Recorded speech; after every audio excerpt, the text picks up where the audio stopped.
Assalamualaikum warahmatullahi wabarakatuh. Alhamdulillah, alhamdulillahi rabbil alamin. Walladzi arsala rasulahu bil huda wa dinil haqq liyudhhirahu 'ala ad-din kullihi wa kafa billahi shahida. Asyhadu an la ilaha illallah wahdahu la syarika lah wa asyhadu anna Muhammadan 'abduhu wa rasuluh. Allahumma shalli wa sallim ala nabiyyina Muhammad, amma ba'du. Rekan-rekan kaum muslimin muslimat rahimani Allah wa iyyakum. Alhamdulillah, Allah Subhanahu wa taala senantiasa berikan kepada kita nikmat dan anugerahnya hingga pada pagi hari ini kita bisa kembali mengisi hari di awal waktu dengan ta'lim. Dan ketika Rasulullah SAW memberikan pelajaran melalui sekelompok, tapi bukan manusia, kelompoknya ini sekelompok bangsa jin. Nah, dan ini menjadi salah satu sebab turunnya Quran surat jin. Ya, di ayat yang ke-6 Allah Subhanahu wa taala berfirman, ini sebetulnya Allah sedang mengabadikan ceritanya bangsa jin di hadapan Rasulullah sallallahu alaihi wasallam. Wa annahu kana rijalun minal insi ya'uduna bi rijalin minal jinni fazaduhum rahaqa. Nah teman-teman, sebelum saya jelaskan lebih dalam, teman-teman harus tahu ya sebetulnya siapa itu manusia, siapa itu jin, dan siapa itu iblis dan setan. Ya, terkadang orang masih bingung. Ya, jin itu sopo, ya, setan itu siapa, iblis itu siapa. Kita taunya hanya dari sisi manusianya saja. Baik. Di ayat yang ke-6 tadi Allah berfirman, wa in kana lahu rijalun minal insi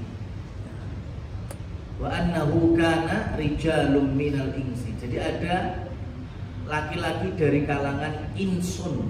Nah ini makanya manusia disebut dengan insan, itu karena tiga keadaan. Menurut Abdullah ibnu Abbas radhiyallahu anhuma, manusia disebut insan karena nisyan. Sebagaimana bapak moyang kita yaitu Nabi Adam alaihissalam, ada kisah beliau lupa. Maka karakternya anak keturunannya pun akhirnya ya sering lupa, maka disebut insan dari nisyan. Yang kedua, insan oleh ahlu balaghah disebut dari kata anasa. Anasa itu artinya tampak, terlihat, ya, sebagai antonim dari jin. Kenapa? Karena jin itu gaib, nggak kelihatan, beda dengan manusia, terlihat. Ya, jelas bisa disentuh, bisa bisa dilihat dengan kasat mata, itulah manusia. Baru yang ketiga diambil dari kata istagnasa, artinya sosok yang butuh pendamping. Namanya manusia itu makhluk sosial, nggak bisa hidup sendiri. Yang laki-laki pun nanti akan butuh pasangan istri, dan istri pun juga butuh pasangan suami. Makanya manusia disebut insan diambil dari istagnasa. Itu kalau manusia. Kemudian yang kedua, iblis. Iblis itu awalnya tinggal bersama malaikat di langit dengan penuh kehormatan dan kemuliaannya. Makanya ada yang menafsirkan nama awalnya bukan iblis tapi Azazil, karena penuh kemuliaannya, saking dekatnya dengan ketaatan pada Allah Subhanahu wa Ta'ala. Tapi semenjak sombong, melanggar perintah Allah, tidak mau mengikuti perintahnya, maka kemudian Allah sebut makhluk yang laknat, ya, laknatullah, terlaknat. Itu bahasa Arabnya itu ablasa yublisu, artinya bu'dun anil haq, jauh dari kebenaran. Maka dari stempel laknatullah, ya, maka sosoknya bernama iblis. Dari ablasa yublisu, dari iblis, artinya jauh dari kebenaran dan rahmat Allah. Ada berapa sosok? Sosoknya iblis ya satu ini, ya, dan dialah yang mendapatkan pengabulan harapan dan doanya dia sendiri dari Allah, yang akan dipanjangkan usianya sampai hari kiamat. Ya, iblis itu memang berumur panjang, dan itu termaktub baik di dalam Al-Quran maupun di dalam hadis-hadis Rasul SAW. Itu iblis. Yang kedua, yang ketiga yaitu jin. Menurut Syekhul Islam Ibnu Taimiyah, al-jinnu, ya, jami'u ma yuladu minal iblis. Jadi semua keturunan dari iblis itulah jin. Ya. Jadi semua keturunan dari iblis itulah bangsa jin. Ini kaidah pertamanya. Yang kedua, jin itu diambil dari jannah, artinya tidak nampak. Makanya disebut dari unsur ghaib. Ghaib artinya tidak kelihatan, absen. Absen itu kan nggak hadir, nggak kelihatan. Nah itu bahasa, secara bahasa disebut jin. Makanya janin, ya, itu nggak nampak, nggak nampak. Apalagi zaman dulu belum ada alat seperti USG. Makanya kenapa disebut janin, karena tertutup, nggak nampak. Jin pun juga demikian. Tetapi menurut Abu Hurairah radhiyallahu anhu, bangsa jin karena keturunan iblis punya sifat dasar membangkang dan kadzub. Kadzub itu apa? Dusta.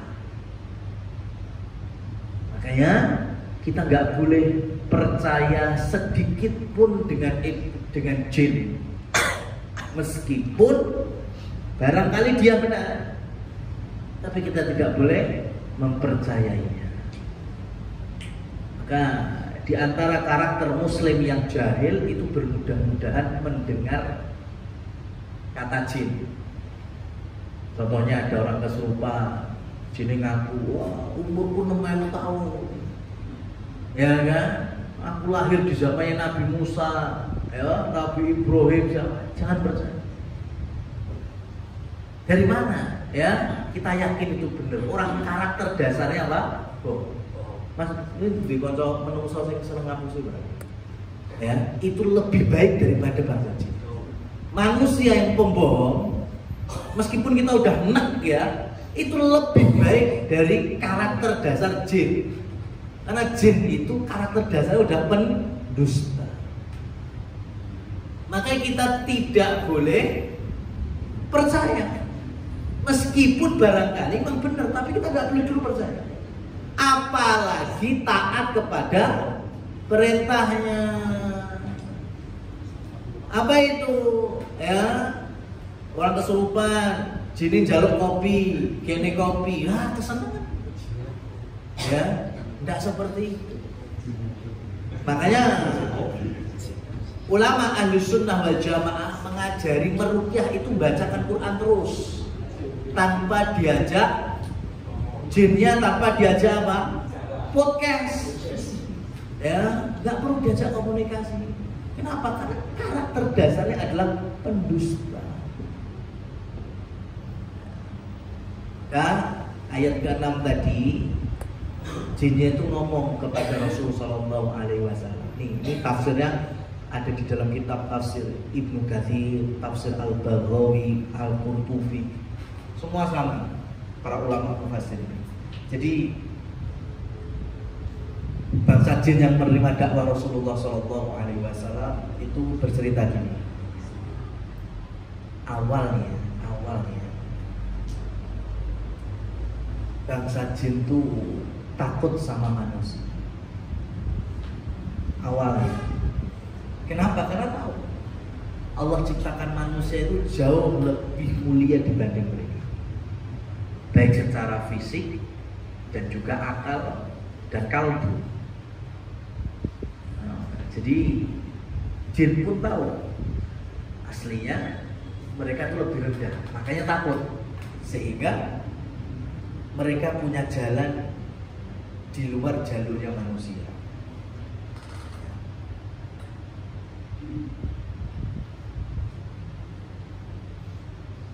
Mereka juga punya pemukiman di luar pemukiman manusia. Bahasa ringkasnya mereka nyingkring, Mas. Dari habitat manusia itu mesti nyingkring. Itu ceritanya di hadapan Rasulullah gitu. Sampai suatu ketika ada peternak padang pasir, biasa bawa untanya, biasa bawa domba-dombanya, angon lah. Tiba-tiba sebagian dari ternaknya hilang. Sebagian dari ternaknya itu dan nggak tahu hilang itu junguk neng jurang atau kabur atau dicuri, nggak tahu. Tapi saking khawatirnya dan merasa kehilangan dari ternaknya, tiba-tiba manusia ini, peternak ini, itu teriak di lembah tersebut sambil mengatakan, "A'udzu bisayyidi hadzal wadi." Aku berlindung dari siapa? Tokohnya. Saya pakai bahasa Jawa aja loh, pas. Saya berlindung dari danyange. Saya berlindung dari Simbaureksona wilayah ini. Ya. Jadi saya berlindung dari tokoh dari bangsa jin.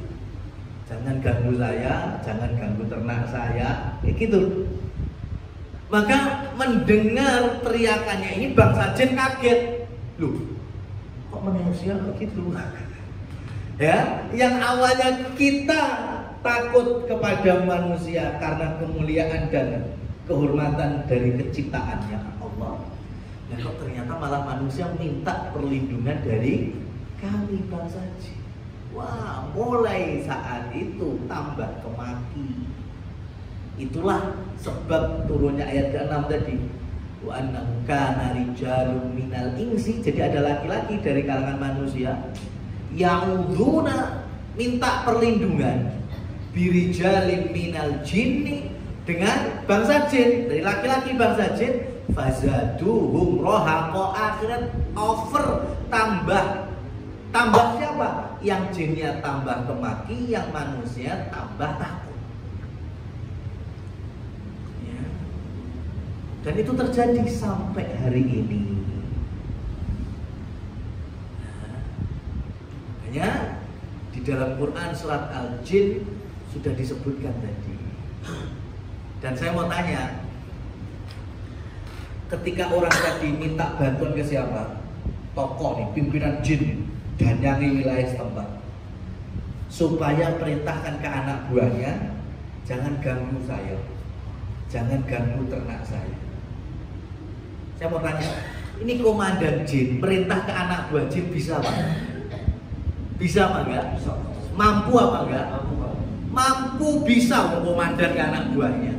Itu pun menjadi larangan, bahkan dihukumi syirik di dalam tauhid Islam. Minta tolong ke jin, ke tokohnya, dan dia punya kemampuan untuk memerintah itu ke anak buahnya, itu pun dilarang dalam akidah Islam.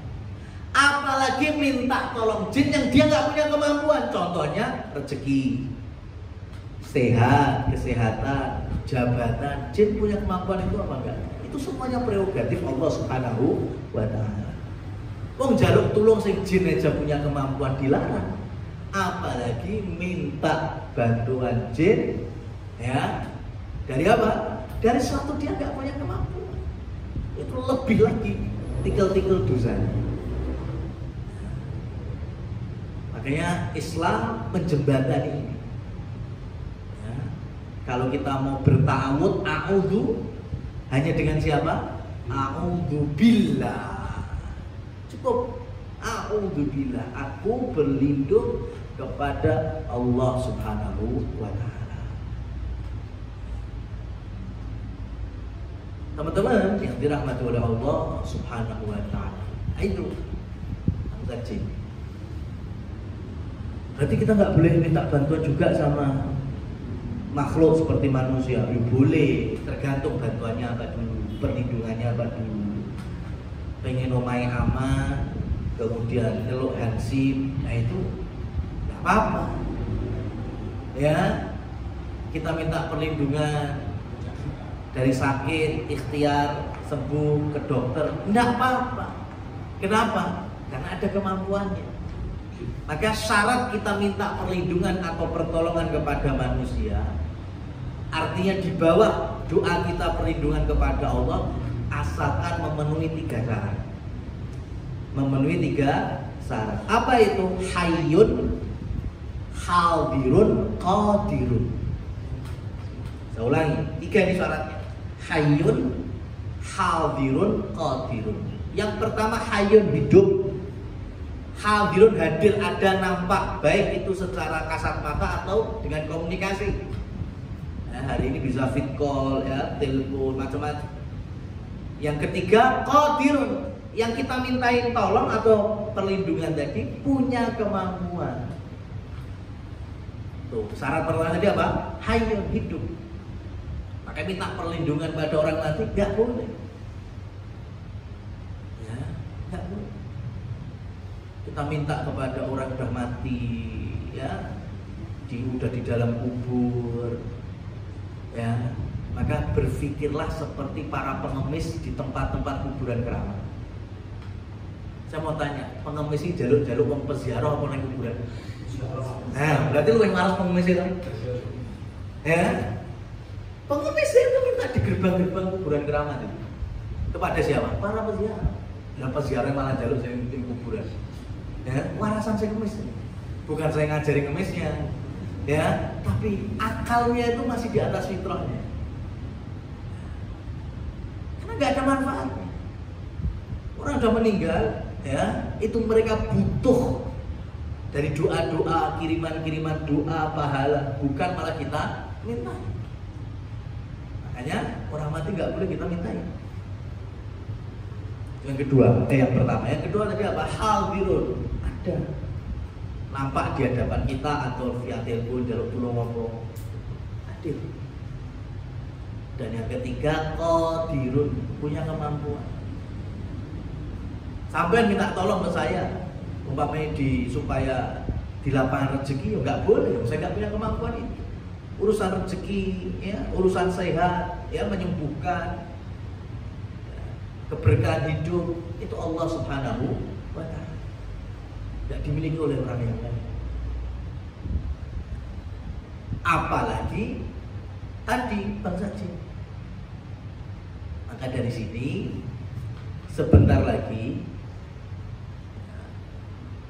hari ini kemungkinan nanti sore kan ada Ru'yatul Hilal, meskipun tidak seviral kalau Ramadan atau Idul Fitri, tapi pemerintah, ya, di bawah yang berwenang nanti sore akan melihat apakah sore ini sudah masuk hilal 1 Dzulhijjah atau belum terlihat, sehingga harus digenapkan sampai 30 hari Dzulqa'dah. Artinya bisa jadi nanti maghrib atau besok itu sudah mulai masuk 1 Dzulhijjah. Maka bagi teman-teman yang punya niat kurban, tolong jangan berkurban atas nama orang yang sudah meninggal. Ya, nggak ada manfaatnya.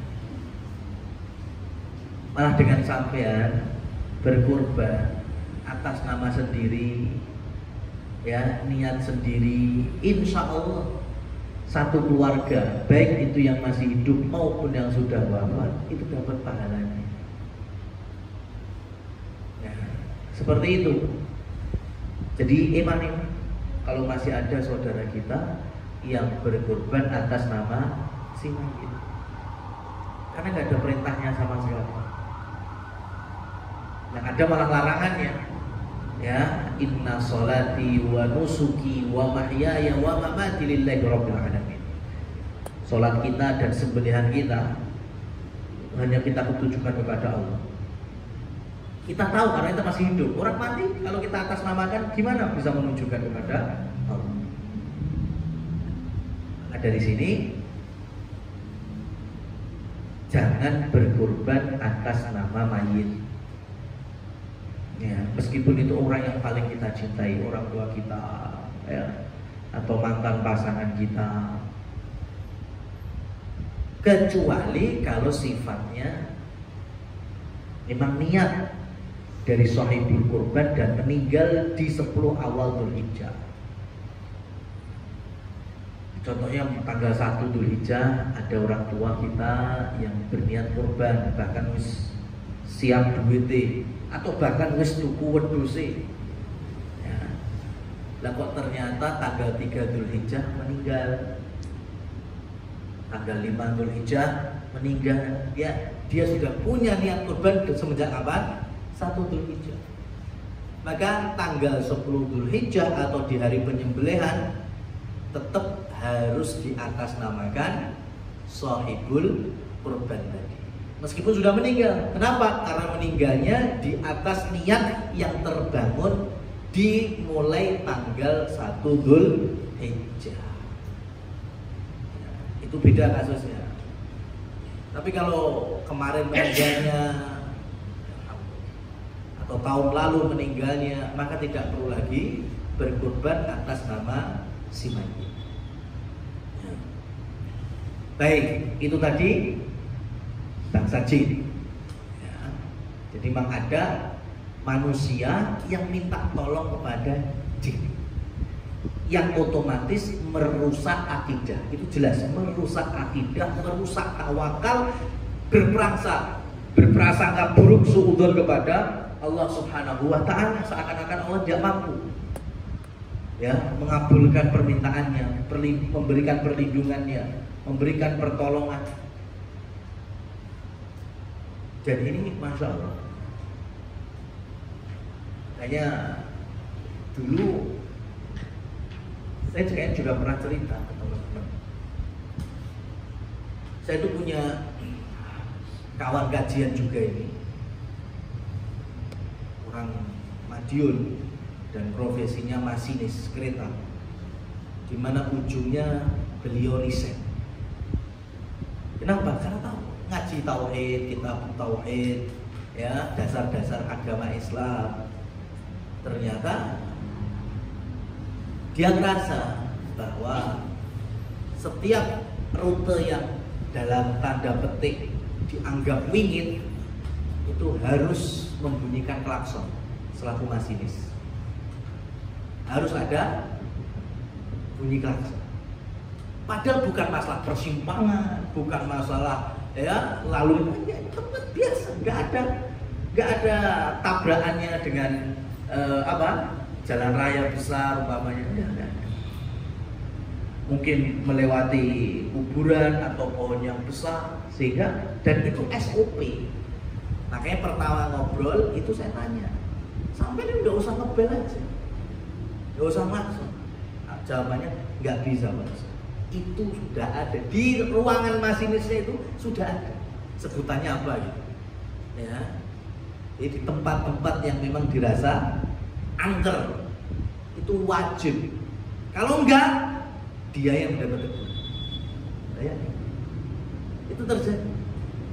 dipikir, dan memang tidak ada celahnya, ujung-ujungnya menyelamatkan akidahnya, riset dari masinisnya. Masya Allah. Ya, maka ini lihat sepele. Orang lewat malam-malam dengan mudah lisannya amit sewu mbah, bahaya. Ini akidah. Harusnya mereka yang takut ke kita. Ya, bukan kita malah takut ke bangsa jin. Meskipun hanya bunyikan klakson ini, apa masalah? Oke, letter S medeni. Namanya ada dari arus lawan, nah itu wajar. Nah, kenapa dandan kenapa? Ini nak syuting guru-guru. Nah, ini guru-gurunya nyuwun izin sih, lah ini. Ya. Maksud kami gini teman-teman, kalau itu beragama lain, yang mungkin keyakinan agama lain di perapatan harus disiram kembang, monggo kita nggak menistakan keyakinan yang lain. Tapi kalau itu Muslim, saya mau tanya ngapain nyebar kembang di perapatan? Kalau Muslimah, saya mau tanya kenapa? Ya, karena sama sekali tidak ada ajarannya seperti ini. Bahkan larangannya tadi ada. Takut. Ya, nah ini betul berarti Quran surat Al-Jin. Nah, baru yang terakhir definisi yang berikutnya itu syaitan. Syaitan itu diambil dari syatona, yaitu memang pembangkang yang dikuasai oleh hawa, oleh nafsu, jadi memang isinya negatif loh. Nah, kata Syekhul Islam Ibnu Taimiyah, syaiton diambil dari syatona itu mutamarid minal insi wal jinni wad dawab. Jadi syaiton itu sebetulnya karakter, sifat yang bisa nempel pada satu bangsa jin, dua bangsa manusia, tiga hewan binatang. Jadi setan itu nggak mesti dari kalangan jin. Kenapa? Karena setan itu bukan sosok. Setan itu karakter, sifat yang nempel. Jadi kalau ada jin yang bangkang, ya maka dia setan dari bangsa jin. Kalau ada manusia juga yang gampang bangkang dari perintah Allah, berarti dia punya karakter setan dari kalangan manusia. Makanya dalam Quran surat An-Nas, yuwaswisu fi sudurin nas minal jinnati wan nas. Jadi yang gawe ya rusaknya iman, rusaknya agama, bikin was-was. Ini kan bisa jadi membangkang dari perintah Allah. Tapi sekarang satu nyawa kita beli dengan satu ekor sapi. Ya, sing nuku seperpitu nyawa. Mana lebih afdal? Jelas satu ekor kambing. Dan teman-teman, ini menjadi konsep dasarnya. Sholat paling terbaik sholatnya siapa? Nabi Muhammad SAW. Maka kita mencontoh sholatnya Nabi. Puasa yang paling baik puasanya siapa? Nabi Muhammad SAW. Maka kita contoh puasa Nabi. Sedekah terbaik siapa? Nabi SAW. Kita pun nyontoh Nabi. Saya mau tanya sekarang, kurban yang terbaik siapa? Rasulullah SAW. Maka kita pun nyontoh Nabi. Nabi mengatakan, dan ini juga ada ayatnya, lan yanallahu luhumuha wala dimaha. Yang Allah butuhkan itu bukan daging, bukan darahnya, tetapi apa? Takwa kita atau takwa dari shahibul kurban. Berarti definisi takwa itu semakin dekat dengan konsep syariat itu semakin afdol. Semakin jauh dari konsep syariat itu berarti kan semakin tidak afdol. Ya, paham sampai sini? Sepakat gini? Semakin dengan konsep maka ini semakin afdol. Dan konsepnya gini teman-teman. Fokus terhadap ya tata cara ibadah kurban, tema kita umpamanya itu lebih kita pikirkan dibandingkan pemanfaatan hewan kurban. Saya ulangi, fokus kita terhadap ubudiyah, ibadah kurbannya harus kita perhatikan lebih dibandingkan pemanfaatan hewan kurban. Kenapa? Karena yang Allah butuhkan bukan daging dan darahnya, tapi ketakwaan itu. Semakin kita mengikuti yang dicontoh oleh Allah dan Rasulnya, nah itu semakin pahalanya besar. Saya mau tanya, berarti kurban itu asalnya itu kita menyembelih hewan karena Allah atau golek dagingnya sing luwih akeh ben bagine luwih akeh? Yang mana? Yang pertama kan? Kira-kira orang hari ini yang tetap nggak terima kalau domba itu lebih afdol, ya, mengutamakan sapi karena perkara apa? Nah, ketemu loh, itu guys, ya, sama nanti ya, Idul Fitri, Idul Adha semakin banyak masjid yang membuka jamaah. Ya, ada satu kampung yang hitung masjid, 5 masjid, lapangannya gede, disatukan. Semakin kesini semakin nggak bisa, semakin lebih pecah. Kenapa? Apa karena nggak bisa disatukan jamaahnya? Bisa. Apakah rakyatnya, ya warganya nggak bisa kumpul di lapangan? Bisa aslinya. Kalau 5 takmir, 7 takmir nih musyawarah dengan baik. Kenapa nggak bisa? Masalahnya cuma satu, kota amal. Ya kan? Kalau kami bisa dirikan sendiri, maka kota amal kami juga bisa dioperasionalkan sendiri. Lek itu berarti kan harus diporo itu, lek 5 berarti harus dibagi 5. Wah, lebih sedikit dong pemasukan masjid kami. Akhirnya mikirnya kemana? Kota amal. Padahal itu mana? Syiarnya apa kota amal ya? Jadi kalau kita ini semakin hati ini semakin mindsetnya dunia, maka semakin akan hilang afdoliyahnya. Nah, itu. Maka korban juga demikian. Tapi kalau memang dengan alasan tapi warga itu pengen tetap sapi, monggo silakan. Enggak salah. Tapi jangan menolak seakan-akan ya domba itu menjadi enggak afdol disebabkan karena dagingnya lebih tinggi. Bukan seperti itu konsep. Semakin banyak nyawa yang tersembelih atas nama Allah, itu semakin afdol. Saiki wong pitu tuku wedhus berarti ada berapa bulu wedhus yang dikelekep? Pitu. Sekarang 7 orang dengan 1 ekor sapi, berapa bulu yang dikelekep? Cuma 1. 7 darah dikucurkan karena Allah, dengan 1 darah dikucurkan untuk Allah. Mana yang lebih afdol? Itu konsep. Saya cuma ngasih afdolnya seperti itu. Tapi kalau enggak, ya monggo enggak apa. Kita enggak merendahkan yang sapi, enggak. Boleh sah, tidak mempengaruhi keabsahan korban. Cuma karena kita menyampaikan ilmu, kalau bicara afdol, ya afdolnya tetap kita sampaikan. Ya. Makanya itu kalau tidak bisa sampai di afdolnya, di bawahnya cuma apa? Dengan catatan jangan kemudian kita membangkang dari konsep dasarnya tadi. Wallahu a'lam bishawab. Nah, ini materi yang bisa kami sampaikan, ya, waktu dan tempat yang diberikan kepada rekan pembawa acara. Barangkali ada teman yang mau ditanya. Dikarenakan masih adanya waktu untuk teman-teman di sini bertanya, monggo dari teman-teman apakah ada pertanyaan?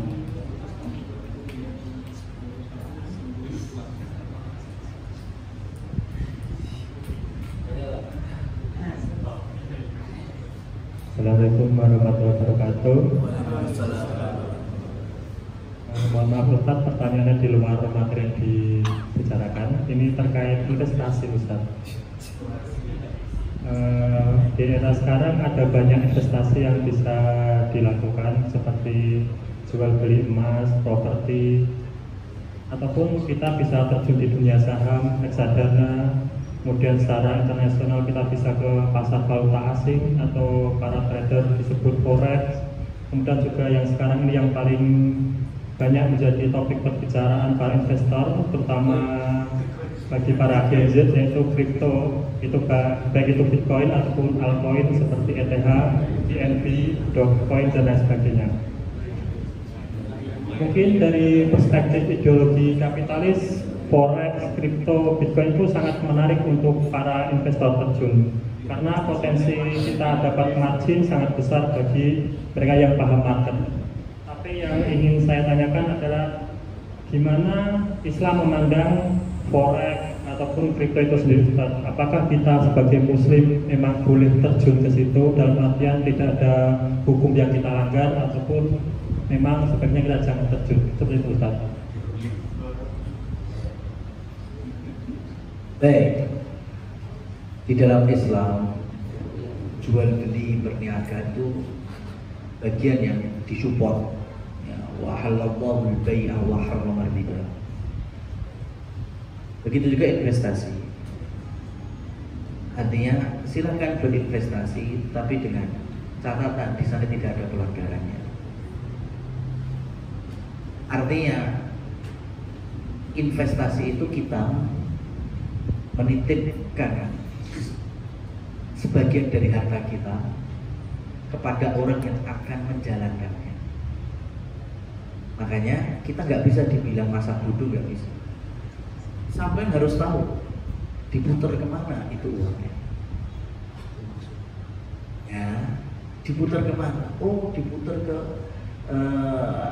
produk beras, Ustaz, produk sabun, Ustaz, produk konveksi, Ustaz. Jelas kan? Silakan.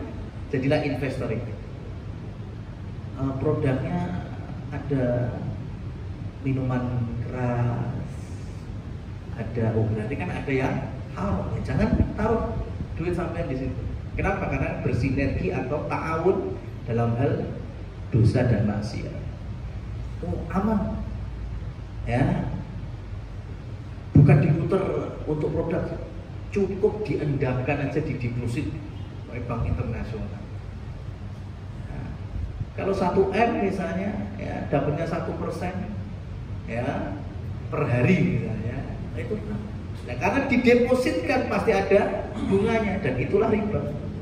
Maka jangan seperti itu. Dan mayoritas, wallahu a'lam, yang besar-besar ya di Indonesia, contohlah reksadana, setahu kami tidak terlepas dari unsur-unsur sistem ribawi, ya, dan pengkhianatan dalam agama, beberapa poin yang lainnya. Jadi kita tidak sarankan kaum muslimin berinvestasi melalui platform itu atau sejenis itu.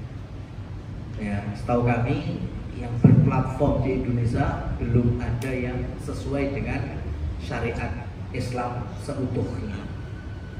Ya. Jadi lebih amannya itu yang sifatnya personal. Ya.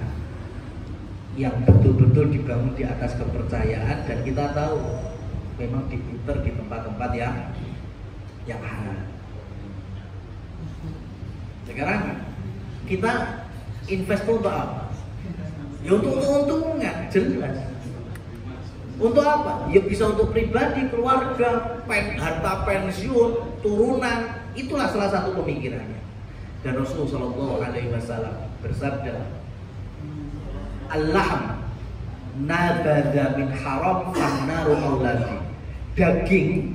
Jadi apa yang kita masukkan jadi daging, makanan, minuman, atau pakaian, tapi semuanya bersumber dari harta haram, kata Rasul, maka neraka lebih pantas baginya.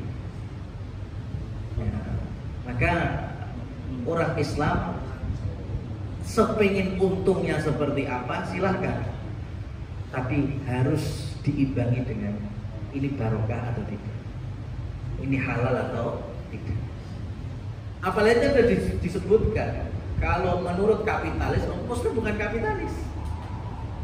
Jadi jangan ikut-ikutan berpikir seperti orang-orang kapitalis. Ya. Dan akan ada hari di mana Allah menghisap ya segala urusan kita, termasuk harta kita.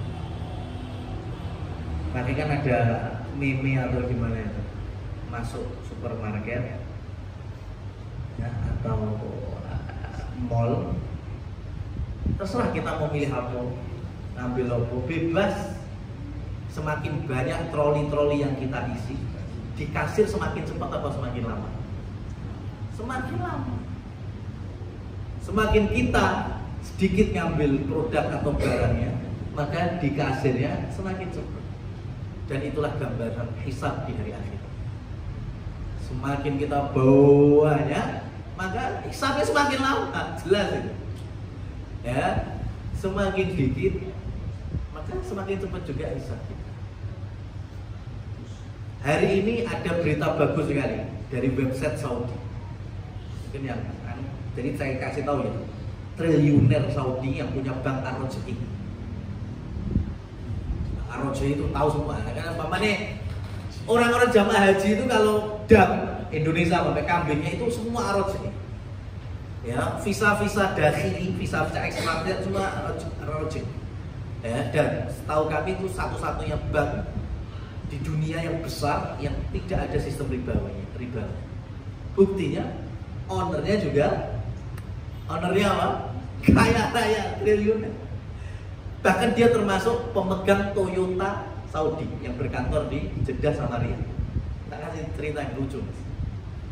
Kan namanya staf Toyota di Saudi, apalagi di Riyadh atau Jeddah, kan nggak semuanya Muslim, karena bukan tanah haram di situ. Jadi yang dari Jepang ya ada, dari negeri-negeri kafir Jerman juga ada. Sesuai dengan divisi, sesuai dengan pekerjaannya. Ya gajinya sama awalnya. Mau yang Muslim, mau yang kafir, divisi A, divisi B, gaji yang A segitu, ya kan? Yang B segitu, semua sama. Tapi nantinya, ya di suatu bulan itu yang Muslim dipanggil, dikasih harta. Ya, sehingga kalau di total pegawai Muslim itu jauh lebih dapat ya bonusan dibandingkan yang kafir. Makanya kafir pun akhirnya ngumpulin ke Rajhi, nggak terima. Kenapa yang Islam lebih dapat banyak? Kan? Kenapa kafir yang dapat banyak? Kenapa? Padahal beban kerjanya sama. Rajhi gampang. Dia emang kerjaan kan sampai semuanya sama, gajinya pun awalnya sama. Tapi kenapa yang Muslim kita panggil di beberapa waktu? Karena Ar-Rajhi itu perusahaan besar, sehingga ada zakat malnya. Dan zakat mal diperuntukkan ke siapa? Karyawannya saja. Mustahik. Ya, di Islam ada konsep itu. Sampai pengen dapat login. Gitu, akhirnya 80% karyawan Toyota yang non Muslim masuk Islam. Ya, itu jawaban masih Raja Salman dulu. Kayak gitu, ada cerita kayak gitu. Ya, kalau sih masalahnya. Bang, artinya kalau teman-teman emang ada bang contoh Ar-Rajhi bisa. Gitu. Cuma yo bukan ilmu bim salah bim bukan, ada prosesnya. Ya, dan orangnya masya Allah ya, biografinya masya Allah, berbakti sama orang tuanya. Itu ya di Idul Adha juga pernah ketika ada telepon bapaknya pengen kurban, lihat ini orang kaya punya banyak anak buah, kalaupun nggak punya anak buah transfer ya bisa, ya kan? Nih bah tak kirimin buat beli unta mamanya bisa, tapi ini orang langsung ke pasar beli bawa kasihkan abahnya. Ini orang kaya loh mas. Orang kaya, super kaya, ya, dengan kemudahan, banyak stafnya, banyak caranya, berbakti sama orang tuanya, nggak langsung transfer, dibelikan unta, betul-betul dibawa itu, ya, turun langsung, ketemu orang tuanya, ini buat kurban besok, ya, orang kaya. Dan hari ini di website Saudi beliau tercoret dari triliuner. Sudah bukan lagi triliuner. Kenapa? Karena 285 triliunnya disedekahkan ke Afrika dan Gaza.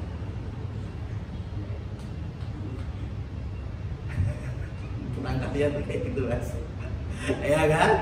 Coba itu kira-kira sampai mau tanya ikut kripto bagian mana pak? Nggak pakai kripto mas. Ya, nggak pakai bitcoin. Saya kaya seperti ini tanpa bitcoin, ya cukup Honda Beat. Lihat. Itu orang yang tahu agama, kaya, dan Allah nampakkan dunia. Ada. Jadi kalau contohnya, pengen contoh, tuh Ar-Rajli, ya, Bang Ar-Rajli, dengan keluarganya itu kan satu keluarga ya. Dan biasalah Arab memang seperti ini kan, satu keluarga besar. Maka selagi kita menjauhi larangan Allah, maka insya Allah keberkahan dapat.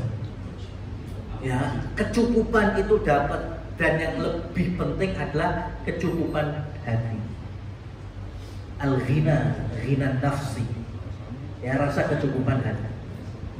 Saya tanya orang yang terjun dalam kripto, dalam bitcoin, ya, itu malah enggak yakin, mesti ada ketidaktenangan. Ini kok naik ngomong medun ya.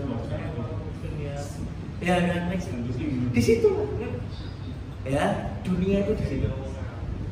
Jadi silakan kalau mau berinvest, investlah yang jelas, nggak usah yang drawas-drawasi, apalagi jelas horornya dan banyak ketidakjelasannya seperti kripto dan bitcoin. Wallahu a'lam bishawab. Ya, izin bertanya Ustadz.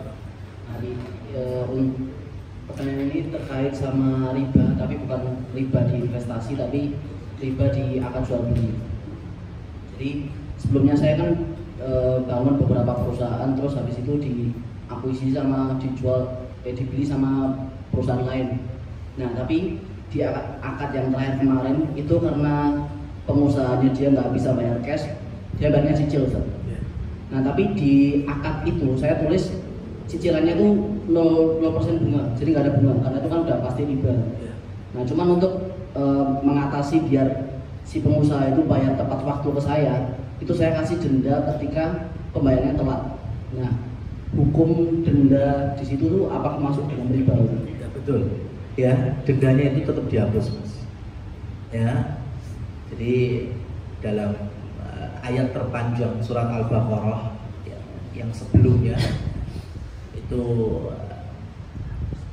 fanadhiratun ila maisar. Membedakan pengusaha muslim itu di sini. Kalau ada saudara kita yang memang urung iso jatuh tempo, maka fanadhiratun ila maisar. Bikin gampang. Ya wes. Ya kan?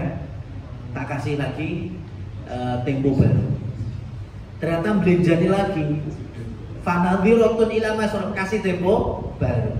Ternyata belanjani lagi, kasih tempo baru sekaligus kapolsek di bawah. Seperti itu caranya. Ya, bukan iya seperti itu kan. Berarti kan dia udah menyalahi akad, maka silakan dibawa ke kehakiman, tidak apa-apa. Tapi jangan merusak akad Islamnya. Salah satunya tadi apa? Kasih denda atau penaltinya. Itu nggak boleh. Jadi biarkan dia ternyata belanjani, kasihlah SP, besoknya bawa sama polseknya itu. Wallahu a'lam.